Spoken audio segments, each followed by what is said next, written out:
તમારો ડાયલોગ હતો હેરાફેરીમાં 150 રૂપિયા દેગા. અરે તમને ખબર હતી કે આટલું ગુજરાતી મારો શ્વાસ છે. ગુજરાતી ભાષા, ગુજરાતી સંસ્કૃતિ, ગુજરાતીપણું એ મારો સ્વાભિમાન છે. એક પરિવાર એક એવો વાર છે જ્યાં વારે વારે તહેવાર છે.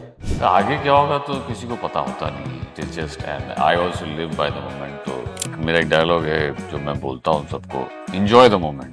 ગુજરાતી ફિલ્મની ક્વોલિટી એટલી લો હતી કે બારે કોઈને આપણે કહીએ કે ગુજરાતી ફિલ્મમાં કામ કરું છું તો એ લોકો હસતા કે એના કરતાં તો મારા કાર્ટૂન સારા બને છે. એ દિવસ મેં ડિસાઈડ કર્યું કે હવે ફિલ્મો ઘણી બધી સારી બનતી હોય છે, મોટા બજેટોની બનતી હોય છે, પણ જ્યારે એને રિલીઝ કરવાનો ટાઈમ આવે ને, આ પહેલી એવી ફિલ્મ જ્યારે મને બજેટમાં કોઈ છૂટછાટ કરવામાં આવી નથી કે તમે ઓછા લેજો. તો ગુજરાતી ઇન્ડસ્ટ્રીમાં હિન્દીમાં હોય છે, અક્ષય કુમારની ફિલ્મ હોય, સલમાનની ફિલ્મ હોય, ઢગલા રૂપિયા વાપરી રહ્યા. ફિલ્મોમાં કંઈ ન હોય, पर प्रमोशन અને publicity A level. This film will give you hope. This film is pure entertainment. Messages છે, બધું છે, બટ તમારી ત્રણ જનરેશન બેસીને જોઈ શકે. 150 રૂપિયા દેગા. અરે તમને ખબર હતી કે આટલું વાયરલ થઈ જશે કે હજારો લાખો મીમ બનશે.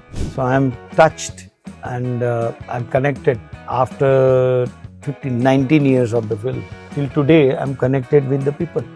આખા સેટ પર સૌથી ગ્રાઉન્ડેડ પર્સન કહીએ ને તો હિતેન સર. સબ ચલેગા કોમલજી, ઠીક હે, હો ગયા.